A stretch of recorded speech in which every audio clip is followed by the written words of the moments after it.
3D geometry त्रिविम निर्देशांक ज्यामिति के तीसरे वीडियो लेक्चर में आप सभी का एक बार फिर से स्वागत।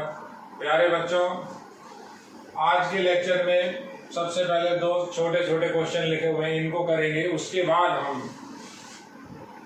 बाद जो स्पेस होता है हमारा समिष्ट होता है, जो 3D होता है, उसके अंदर हम रेखाओं का अध्ययन करेंगे, रेखाओं के अलग अलग केसों को देखेंगे। तो सबसे पहले हम ये दो क्वेश्चन देखते हैं। दोनों क्वेश्चन काफी इजी हैं। ये तीसरे नंबर का क्वेश्चन थोड़ा अच्छा क्वेश्चन है। देखिए, आप कहता है यदि कोई सदिश सी वेक्टर निर्देशीय अक्षों के साथ 45, 60 और 120 डिग्री का कोण बनाए और उसका परिमाण 2 इकाई हो तो इस सदिश को ज्ञात कीजिए। अब किस तरह से करेंगे? दो तरीके हैं, दोनों तरीके देखिए आप। कई बार क्या होता है, हम एक तरीका बताते हैं तो बच्चा कहता है सर इस तरीके से भी हो सकता है। जो तरीका आपको अच्छा लगता है आप उसे लगाइए। देखिए सॉल्यूशन, पहला मेथड मैं आपको बता रहा हूं। फर्स्ट मेथड के अंदर मैं जो ये सी वेक्टर है ये मान लेता हूं। मान लिया तो सी वेक्टर है वो एक्स आई कैप होता है, वाई जे कैप और जेड के कैप। ये इक्वेशन नंबर 1 दे। अब मैंने आपको ऐसा बता चुका हूं, एक्स बराबर क्या होता है आपका, एक्स बराबर एल आर, वाई बराबर एम आर और जेड बराबर एन आर। ये मैंने आपको पहले वीडियो लेक्चर के अंदर सारी चीजें क्लियर की थी, इनको सत्यापित किया था। एल की वैल्यू क्या होती है, तो x की वैल्यू हो गई r कोस, l हुआ कोस एल्फा, एल्फा की वैल्यू 45 डिग्री, y हुआ r कोस 60 डिग्री हो गया, बीटा की वैल्यू 60 डिग्री हो गई और z बराबर हो गया r कोस गामा, गामा की वैल्यू 120 डिग्री हो गई। कह रहा है इस सी वेक्टर का परिमाण 2 इकाई है, तो r की वैल्यू हमारे पास बिल्कुल क्लियर है, 2 हो गई। 2 इकाई परिमाण है, लेंथ हो गई यहाँ तो r, क्योंकि मैंने आपको जो डायग्राम बताया था, देखिए आप किस तरह से बताया था। ऐसा डायग्राम एक हमने बनाया था कल कि किसी भी रेखा की जब हमने पोजीशन निकाली थी, ये y अक्ष था, ये डिस्टेंस आपकी x थी, ये कोण आपका एल्फा था और ये दूरी r थी। तो हमने ये सत्यापित किया था x अपॉन r की वैल्यू कोस एल्फा, तो x की वैल्यू r कोस एल्फा ही थी। अब ये r क्या है, r इस वेक्टर का, ये जो भी वेक्टर है उसका परिमाण है। वैसे भी क्लियर है, इसकी इतनी नीड भी नहीं है। ऐसे ये बताया था y अपॉन r की वैल्यू, y अपॉन r की value cos beta, z upon r की वैल्यू कोस गामा। तो LMN क्या हुए, कोस alpha, cos beta, cos gamma, alpha beta gamma की मैंने केवल वैल्यू रखी है। देखिए आप समझिए इसको, छोटी छोटी चीजें हैं, आपको ये ध्यान रखनी होंगी। इनसे मैंने ये लिखा r की वैल्यू 2 भी रख रहा हूँ साथ के साथ, तो x की वैल्यू क्या बन जाएगी, r की वैल्यू 2 रखें और cos 45 की वैल्यू 1/√2, तो x की वैल्यू आ गई √2। y की वैल्यू क्या आ जाएगी आपकी, r की वैल्यू 2, cos 60 की वैल्यू हाफ, तो y की वैल्यू आपकी 1 आ गई। ऐसे z की वैल्यू, r की वैल्यू 2, cos 120 है, cos 120 को आप लिखोगे sin 90 + 30, बिल्कुल क्लियर है। सेकंड क्वाड्रेंट में साइन नेगेटिव, सॉरी कोस ही आएगा पहले, सेकंड क्वाड्रेंट में कोस नेगेटिव, 90 के साथ कोस साइन में साइन 30, ये हो गया माइनस का हाफ, तो ये -½ ये हो गया -1। ये तीनों की तीनों वैल्यू अगर मैं यहाँ इक्वेशन नंबर 1 के अंदर पुट कर देता हूँ तो मेरा सी वेक्टर आ जाएगा। सी की वैल्यू क्या आ जाएगी आपकी, बिल्कुल सिंपल, x की वैल्यू रखी तो i cap √2, j cap i cap √2 plus j cap, और ये आपका आया था माइनस के अंदर, -½ हो गया था, -1। देखिए आप, ये सी वेक्टर हो गया आपका। एक ये पहला मेथड है। अब दूसरे मेथड को भी लगाते हैं। दूसरा मेथड किस तरह से लगेगा देखिए आप। मान लेते हैं बच्चा ये भूल जाता है, तो आपके पास एक दूसरी विधि है, बड़ी सिंपल सी विधि है। वो दूसरी विधि कैसे लगाएंगे अपन, हमें L की वैल्यू मिल जाएगी। मेथड सेकंड, L की वैल्यू कोस अल्फा, अल्फा की वैल्यू कोस 45, वही का वही काम कर रहा हूँ 1/√2। देखिए M की वैल्यू मिल जाएगी कोस बीटा कोस 60 1/2। N की वैल्यू मिल जाएगी कोस गामा, क्या हो गया ये कोस 120, ये तीनों दिए हुए हैं, ये -1 हो गया, ये -½ हो गया, माइनस साइन 30 डिग्री। अब ये LMN किस तरह से काम में लेते हैं, मैंने अभी आपको पहले कुछ देर पहले या शायद कल के वीडियो में ऐसा बताया था कि जो हमारे पास कोई भी वेक्टर अगर हम C कैप लिखना चाहें तो LI कैप, MJ कैप और MK कैप लिख सकते हैं। C कैप क्यों लिख रहा हूं, C वेक्टर के अंदर LMN है, तो C कैप की वैल्यू मेरे पास आ गई, कितनी हुई 1/√2I plus 1/2 J cap minus 1/2 K cap. अब एक दूसरा तर्क, किसी भी वेक्टर के अंदर अगर उसके परिमाण का भाग देते हैं तो हमारे पास उसका यूनिट वेक्टर आता है। परिमाण कितना दिया हुआ है, 2 दिया हुआ है, तो C वेक्टर क्या हो जाएगा, यहां से देखिए आप, C का परिमाण और C कैप, तो C वेक्टर हो गया आपका 2 × C कैप। अगर मैं ये C कैप को 2 से गुणा कर देता हूँ, या ये C कैप की वैल्यू यहाँ से यहाँ रख दें, ये C कैप की वैल्यू इसके अंदर रख दें, तो C वेक्टर क्या आ जाएगा, 2 तो बाहर, 2 बाहर, ये वैल्यू रखी 1/√2I cap 1/2 J cap minus 1/2 K cap. अगली लाइन ये देखिए, दोनों मेथड हैं, कोई सा भी मेथड आप लगा सकते हो। देखिए आप, इसमें हमने x, y, z की जो फॉर्मूले हैं वो लगाए, जो मैंने आपको पहले वीडियो लेक्चर के अंदर बताए थे। इसको हमने कल एक वीडियो लेक्चर बताया था आपको 14.2, उसमें मैंने आपको ये बताया था किसी भी यूनिट वेक्टर को मैं इस तरह से लिख सकता हूँ। ये यूनिट वेक्टर लिखा हुआ है, वैल्यू रखी है, परिमाण दिया हुआ था वो रख दिया। अब इस 4th नंबर के क्वेश्चन की बात करते हैं। ये भी काफी इजी है, बिल्कुल सिंपल है। ये हटा रहा हूं बेटा, एक बार देखिए आप, क्वेश्चन नंबर 4th क्या कह रहा है। क्वेश्चन नंबर 4th की बात यहाँ कर लेते हैं। 1 नंबर के लिए छोटा सा क्वेश्चन है, कहता है यदि कोई रेखा निर्देशीय अक्षों के साथ अल्फा, बीटा व गामा कोण बना रहा है, तो सीधी सी बात, क्योंकि रेखा निर्देशीय अक्षों के साथ, रेखा निर्देशीय अक्षों के साथ अल्फा, बीटा, गामा कोण बनाती है, तो आपको बता रखा है इन कोणों की कोज्याओं के वर्गों का योग इकाई होता है। तो बिल्कुल क्लियर से लिखना है, cos square alpha, cos square beta, cos square gamma की वैल्यू 1। वो साइन में मांग रहा है, सबको साइन में कन्वर्ट कर दो। 1 minus sine square alpha, 1 minus sine square beta और 1 minus sine square gamma equals to 1।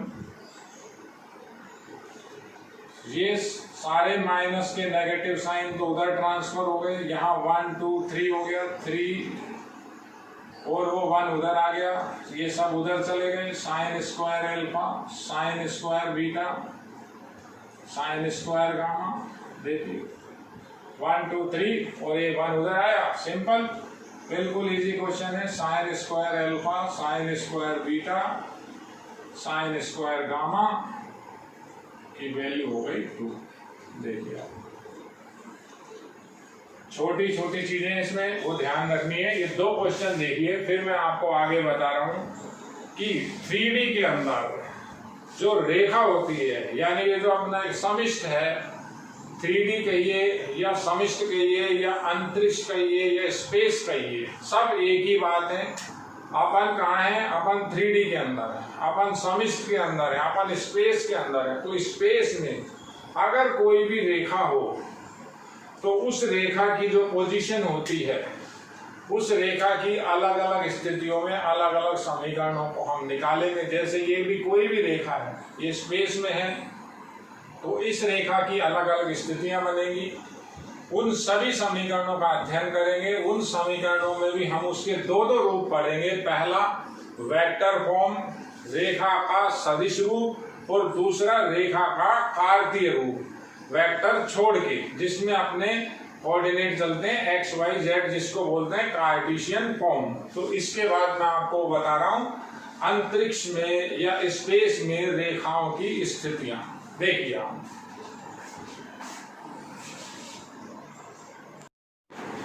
देखिए बच्चों, सबसे इम्पोर्टेंट अब ये जो टॉपिक अपने चलेंगे, सब में आपको मैं डेरिवेशन के साथ बताऊंगा। डेरिवेशन आपके लिए समझना बहुत जरूरी है। बिना डेरिवेशन के जब आप अगर क्वेश्चन आंसर करेंगे तो कई बार क्या होता है, उसमें वैल्यू चेंज कर देता है, तो बच्चा वो रटा रटाया सूत्र लगा के आ जाता है, वो गलत हो जाता है। आप बात को समझिए। हम अब जो पढ़ रहे हैं, स्पेस के अंदर रेखाओं के समीकरण, equation in A space, equation of line in A equation.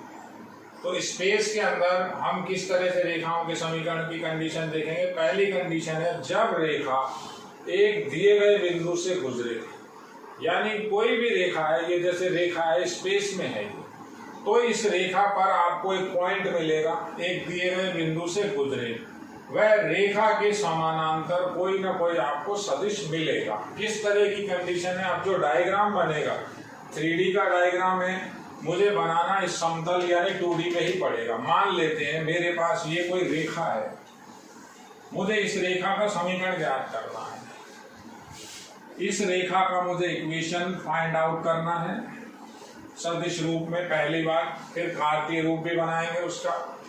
इस पर मुझे एक बिंदु दिया गया है, ये बिंदु दिया गया है। इस बिंदु को आप कोई भी नाम दे सकते हैं, जैसे आपने लिखा x1 y1 और z1। पॉइंट आपको मिलेंगे, न्यूमेरिकल वैल्यू होगी, जैसे 1 2 3 -1 2 -9, कुछ भी हो सकता है। रेखा एक दिए गए बिंदु से गुजरती है या रेखा पर कोई बिंदु दिया गया होगा। दूसरी क्या बात होगी आपकी, इसी रेखा के समानांतर, इसी के पैरेलल में आपको एक वेक्टर मिलेगा। तो जो पैरेलल वेक्टर होगा वो तो इसकी दिशा को डिफाइन करेगा। मैं आपको बताता हूं, देखिए अब इसका समीकरण कैसे निकलेगा। वेक्टर फॉर्म पहले बना रहा हूं, पहले लिख रहा हूं वेक्टर फॉर्म। अब लैंग्वेज की बात है तो लैंग्वेज आपको नोट्स में मिल जाएगी बेटा। लैंग्वेज आप वहां से, नोट्स आपको वहां से उतारने हैं, समझने का कॉन्सेप्ट सारा यहाँ चलेगा। मान लेते हैं ये पॉइंट आपका ए है, ये जो पैरेलल वेक्टर है ये आप किसी भी नाम से लिखिए। अब क्या होता है, बच्चा जब बिल्कुल रटने की बात पे आ जाता है तो जो किताबी नाम है इसका वो बी वेक्टर है, कई जगह बी वेक्टर लिखा हुआ है, कई जगह एम वेक्टर लिखा हुआ है। आप इसको किसी भी नाम से याद रखिए। मैंने यहाँ इस तरह से ले लिया कि ये अल्फा वेक्टर है। रटने का काम हमें किसी भी तरीके से नहीं करना है। अब इस रेखा पर मैं स्वेच्छा से लिया गया बिंदु क्या होता है, यानी जो पॉइंट होता है उस रेखा को सेटिस्फाई करें। स्वेच्छा से लिया गया बिंदु मैं मान लेता हूं, मेरे पास इस पे कोई स्वेच्छा से लिया गया बिंदु कैपिटल आर है। अब जो ये आर के कोऑर्डिनेट होते हैं पूरी बुक में ही एक्स वाई जेड चलेंगे। ये आपको ध्यान रखना होगा। x की जगह x ही रखेंगे, y की जगह y रखेंगे, z की जगह z रखेंगे तो वो रेखा का समीकरण सेटिस्फाई हो जाएगा। इस चीज को मैं अभी आपको आगे और क्लियर कर दूंगा। तो ये बिंदु स्वेच्छा से है, ये इसको यही कहाँ कहीं भी हो सकता है। ये जो बिंदु की पोजीशन तो फिक्स है, ये कहीं भी हो सकता है। अब आपको इस ए बिंदु का पोजीशन वेक्टर स्मॉल ए की फॉर्म में मिलेगा। आर का पोजीशन वेक्टर, जो ये आर वेक्टर है, इसका पोजीशन वेक्टर मैं स्मॉल आर से लिख रहा हूं, स्मॉल आर वेक्टर से। तो ये एक्स वाई जेड हो गया आपका। देखिए मैंने पहले भी आपको बताया था, अगर कहीं इस तरह से लिखा हुआ है एल पॉइंट एल वेक्टर के बराबर, एम पॉइंट एम वेक्टर के बराबर, एन पॉइंट एन वेक्टर के बराबर, तो इसका मतलब क्या होता है, ये O L vector, O M vector और ओ एन वेक्टर की वैल्यू है। अब होगा क्या, एल वेक्टर, इसको मैं एल वेक्टर भी लिख सकता हूँ, इसको मैं एम वेक्टर भी लिख सकता हूँ, इसको मैं एन वेक्टर भी लिखता हूँ। यानी कैपिटल एल का पोजीशन वेक्टर स्मॉल एल है, कैपिटल एम का पोजीशन वेक्टर स्मॉल एम है, कैपिटल एन का पोजीशन वेक्टर स्मॉल एन है। तो मूल बिंदु कहीं भी हो तो देखिए आप, अब बच्चे ये भी कहते हैं कि सर ये डायग्राम की भी क्या जरूरत है, डायग्राम क्यों बनाते हो। डायग्राम से बेटा काफी कुछ होता है, ओ ए, ओ आर और ये ए आर। देखिए आप तो क्या क्या आपको गिवन है पहले वो लिखते हैं। हमें दे रखा है ओ A vector, O A vector की वैल्यू आपके पास है x1 i cap, y1 j cap, z1 k cap. ये ओ A vector small A vector के इक्वल है। इसको पढ़ेंगे कैसे, कैपिटल ए का position vector O A vector ये आपको मिलेगा, ये क्या है, गिवन है। दूसरा क्या मिलेगा, एल्फा वेक्टर आपको मिलेगा। तो ये जो एल्फा वेक्टर है ये क्या करेगा, ये जो हम रेखा निकाल रहे हैं इसकी दिशा को फाइंड आउट करेगा, दिशा को डिसाइड करेगा, दिशा को आइडेंटिफिकेशन करेगा। तो एल्फा वेक्टर के अंदर अगर ये वेक्टर इस तरह से है, ए आई कैप, बी जे कैप, सी के कैप, तो मैं इसलिए कह सकता हूं जो इसमें दिक् अनुपात है वही दिक् अनुपात इसमें होंगे, दोनों रेखाएं समानांतर हैं। तो ये A B C D R हो गए, डी आर किसके हो गए, इस रेखा के हो गए। अब समीकरण कैसे निकालेंगे, बहुत पुराना सीधा सीधा फंडा है, बहुत फंडामेंटल बात है, मैंने आपको वेक्टर के अंदर बता रखा है। ये मैंने मेरी तरफ से भी कुछ भी नहीं लिखा, ये आपको मिलेगा।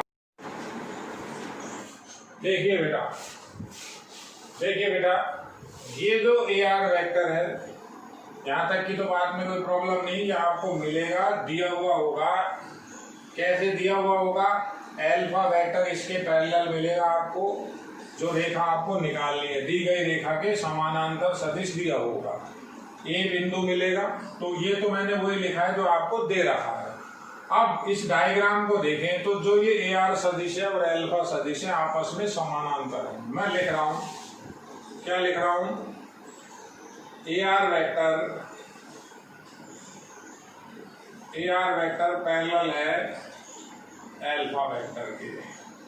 तो हमारे पास वेक्टर के अंदर एक बात आई थी, अगर दो सदिश आपस में समानांतर होते हैं तो हम क्या करते हैं, वहां ऐसा बताया था, अगर ए वेक्टर पैरेलल है बी वेक्टर के तो मैंने ये बताया हुआ है, ए वेक्टर को लैम्बडा बी वेक्टर के टर्म में मैं कन्वर्ट कर सकता हूँ।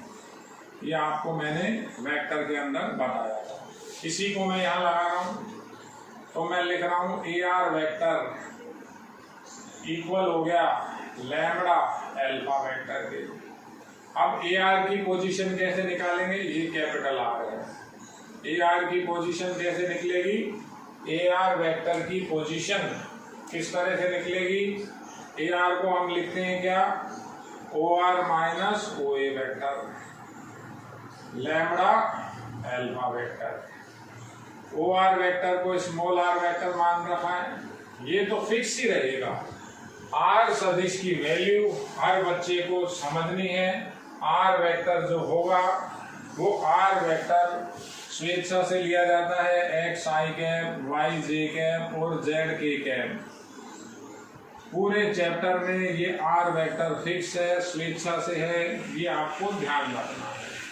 तो आर वेक्टर इस ओ ए वेक्टर को ए वेक्टर बता रखा है, ये आया लैम्बडा अल्फा वेक्टर। तो आर वेक्टर की वैल्यू आ जाएगी मेरे पास, ये उधर चला गया, A vector plus lambda alpha vector. ये मेरे पास जो समीकरण आई है ये इसका सदिश रूप है। अब अपन पहले इसी को समझेंगे। होता क्या है, बच्चा इसको गलत लगाता है। कैसे समझेंगे? मान लेते हैं आपको क्या क्या दे रखा है, आपको समानांतर सदिश दे रखा है, ई सदिश, और रेखा जिस बिंदु से जा रही है, रेखा जिस बिंदु से जा रही है उसका पोजीशन वेक्टर आपको मानना पड़ेगा। तो बिंदु का पीवी लिख रहा हूं, बिंदु का पीवी पोजीशन वेक्टर अगर आप खुद मान रहे हैं, आपने मान लिया उसको एम वेक्टर, तो आप समीकरण कैसे लिखोगे? आर वेक्टर बराबर M vector plus lambda P vector. देखिए समानांतर सदिश के साथ लैम्बडा लगेगा। मान ले मैं अब यहां लिखता हूं, देखो आप कोई समीकरण दे रखी है, आर वेक्टर बराबर T vector plus lambda S vector. तो ये रेखा का सदिश रूप है। किस रेखा का सदिश रूप है? जो रेखा एक दिए गए बिंदु से जाती है। अब दिया गया बिंदु कौन सा? जैसे यहां था कैपिटल ए, तो उसका पोजीशन वेक्टर स्मॉल ए, जिसका पोजीशन वेक्टर कैपिटल टी, तो यह स्मॉल टी लिख रखा है। जिस भी बिंदु से जाए, मान लेते 1 2 3 से जाती है, तो टी वेक्टर आपका क्या हो जाएगा? आई कैप 2 जे कैप 3 के कैप। और एस वेक्टर क्या है? जो रेखा आप निकाल रहे हो उसके पैरेलल में, उसके समानांतर दिया गया सदिश है। एस वेक्टर आपको मिलेगा। मान लिया एस वेक्टर वो आपको ये बताता है कि एस वेक्टर की वैल्यू 3 आई कैप माइनस जे कैप प्लस 5 के कैप है। तो केवल ये दोनों वैल्यू इसमें पुट करनी है और कुछ भी नहीं करना है। अब जो ये रेखा है, एक बार आप दोबारा देखिए, इस रेखा को ही हमें निकालना था। तो इस रेखा में अगर अपन डी आर की बात करें, तो जो डी आर इस समानांतर रेखा में थे वो इसमें है। अल्फा वेक्टर हमने जैसे यहां ये मान रखा है, तो अल्फा वेक्टर के डी आर, इस अल्फा सदिश के डी आर एबीसी, तो इस रेखा के डी आर भी क्या हो गए? इस रेखा के अंदर जो डी आर हुए वो हुए ए बी और सी। देखिए अब इसी का अपन क्या कर रहे हैं, एक बार कार्तीय समीकरण निकाल रहे हैं।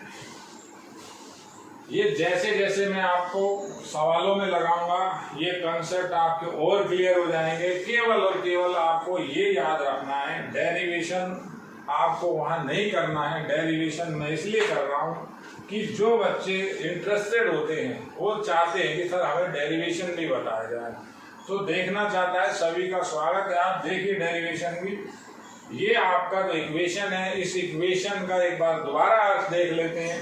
ये तो क्या है? ये तो दिया गया बिंदु का पोजीशन वेक्टर हो गया, और अल्फा क्या है? समानांतर सदिश।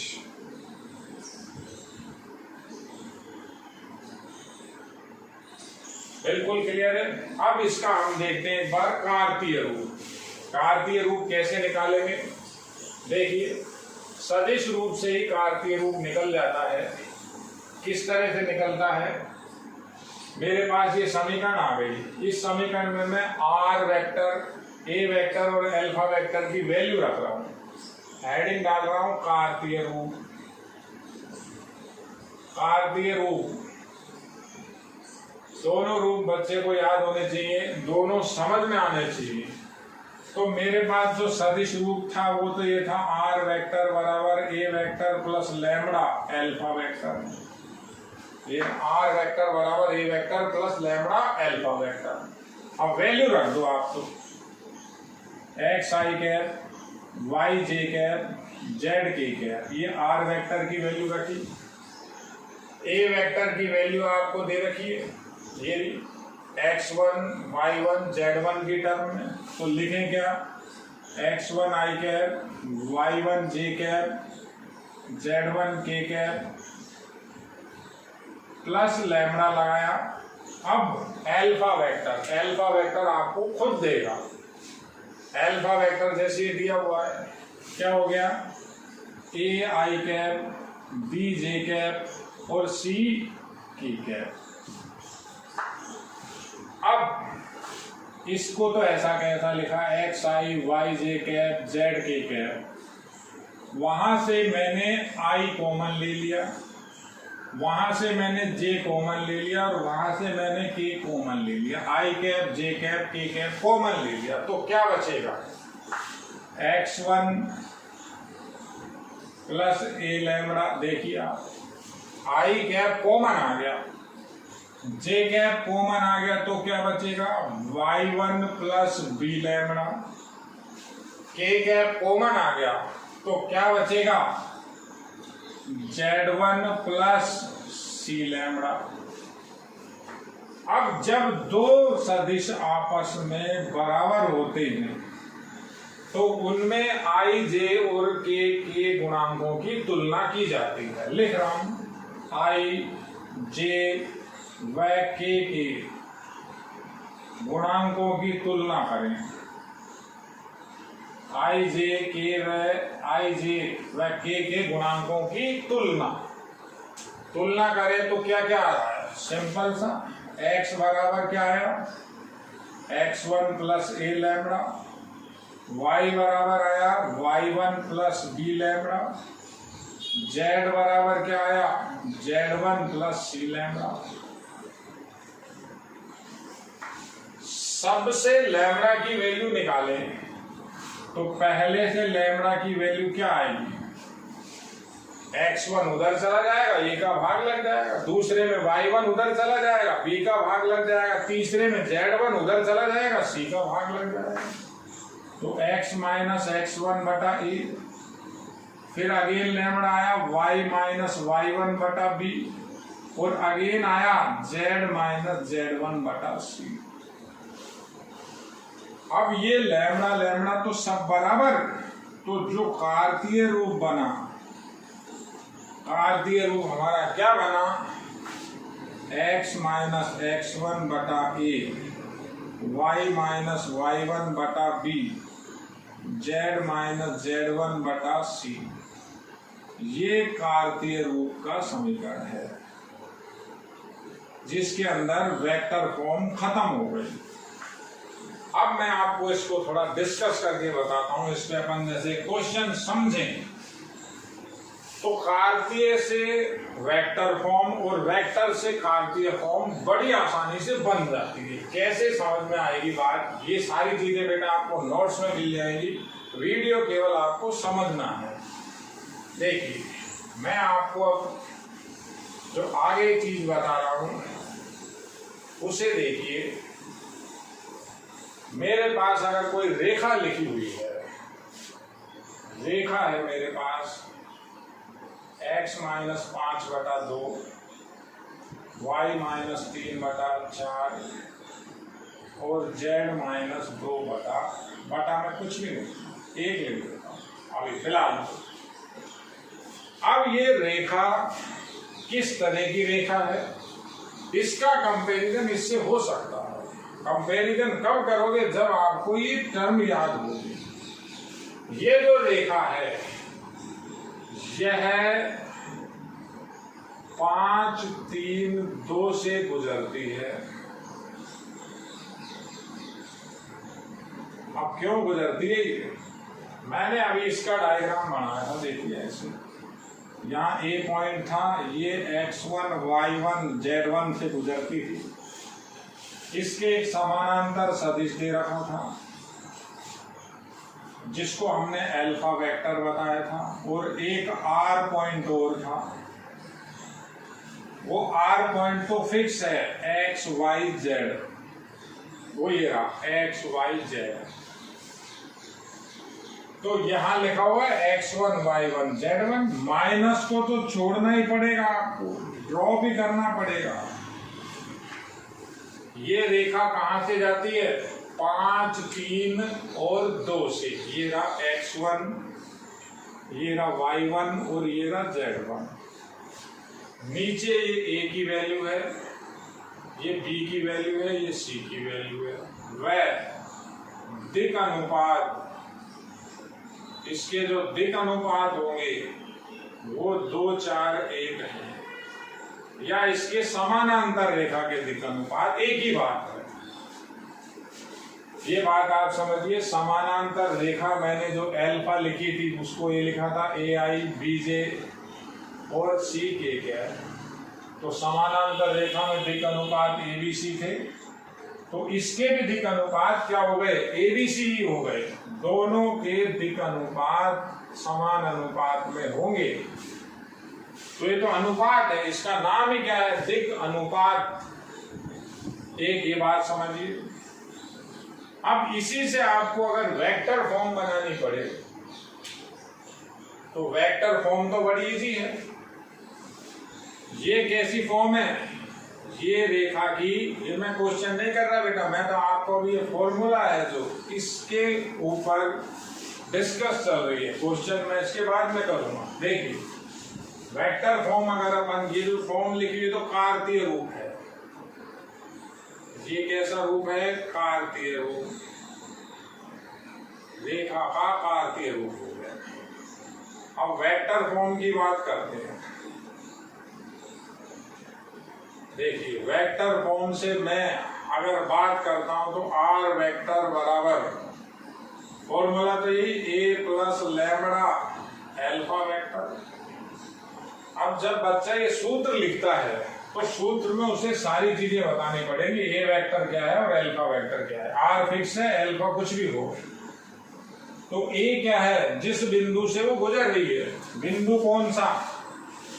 तो आंसर क्या? r वेक्टर बराबर xi, yj, x1, y1, j cap और z1 k cap plus lambda. Alpha की वैल्यू आपको गिवन है, ये a i cap, b j cap और c k कैप। अब अगर आप इसको वापस सरल करोगे, जैसे मैंने अभी ये सरल किया, तो फिर यही कार्तीय रूप आ जाएगा। कार्तीय रूप ये कैसे आएगा? हम अब जो बता रहे हैं आपको, यहाँ 5, 3, 2 से जाती है x1, y1, z1 का मान। तो ये रेखा कैसे लिखोगे आप? यहाँ पहला बिंदु क्या हो जाएगा? 5। y1 की वैल्यू क्या हो गई? 3। z1 की वैल्यू क्या हो गई? 2। ये रेखा इस बिंदु से जा रही है। a की वैल्यू 2, b की वैल्यू 4, c की वैल्यू 1। देखिए आप इसकी कैलकुलेशन करो तो वही की वही समीकरण आपकी कार्तीय फॉर्म में दोबारा आ जाएगी। ये कार्तीय रूप है, मैं कैलकुलेशन करके बताता हूं। देखिए आप एक बार, मैंने जब यहाँ वैल्यू रखी r वेक्टर की वैल्यू xi, yj और z के, यहां से क्या कॉमन लिया, आई जब कॉमन लिया तो क्या बचा 5 + 2 लैम्बडा, जे कॉमन लिया तो 3 + 4 लैम्बडा, और के कॉमन लिया तो 2 + लैम्बडा। ठीक है, ऐसा ही है। अब कंपेयर करें तो आई का गुणांक, तो x बराबर क्या आया आपका, x बराबर आया 5 + 2 लैम्बडा। देखिए y बराबर आया, इधर y का गुणांक, इधर j का गुणांक, इधर j का गुणांक बराबर, तो ये j का गुणांक y है, यहाँ j का गुणांक 3 + 4 लैम्बडा, और यहाँ k का गुणांक, यहाँ k का गुणांक समान होगा। यहाँ k का गुणांक कितना है, 3, यहाँ k का गुणांक कितना है, यहाँ तो k का गुणांक है z, यहाँ k का गुणांक है 2 + लैम्बडा, तो z बराबर क्या आ गया, 2 + लैम्बडा। अब x की वैल्यू, तो लैम्बडा की वैल्यू पहले से कितनी, x - 5 बटा 2 बराबर लैम्बडा, ये देखिए पहला। ऐसे दूसरे से y - 3, ये -3 उधर गया, 4 का भाग गया, ये लैम्बडा। ऐसे ही तीसरे से z - 2 बराबर ही बचा लैम्बडा, तो बटा में 1 लिख लिया। ये लैम्बडा लैम्बडा तीनों फिर बराबर किए तो कार्तीय रूप आ गया। अब क्या बात समझ में आई, लास्ट तो जो फाइनल डिसीजन अपना रहा वो ये है कि आपको, ये तो वेक्टर फॉर्म है, इसको उल्टा सीधा नहीं लिखना है, वेक्टर फॉर्म कैसे भी लिख लो आप। अगर मान ले मैंने वेक्टर फॉर्म ऐसे लिख दी, r वेक्टर बराबर lambda alpha vector plus l vector, तो इसका मतलब क्या है, इसका मतलब है यह रेखा जिस बिंदु से जाती है उसका जो सदिश फॉर्म है वो तो l वेक्टर है, और जो रेखा हम निकाल रहे हैं उसके जो समानांतर रेखा है वो समानांतर रेखा में या समानांतर जो सदिश है वो है अल्फा वेक्टर। ये तो कैसे जाती है, यहां से तो वो जाती है पास आउट, यानी पासिंग थ्रू,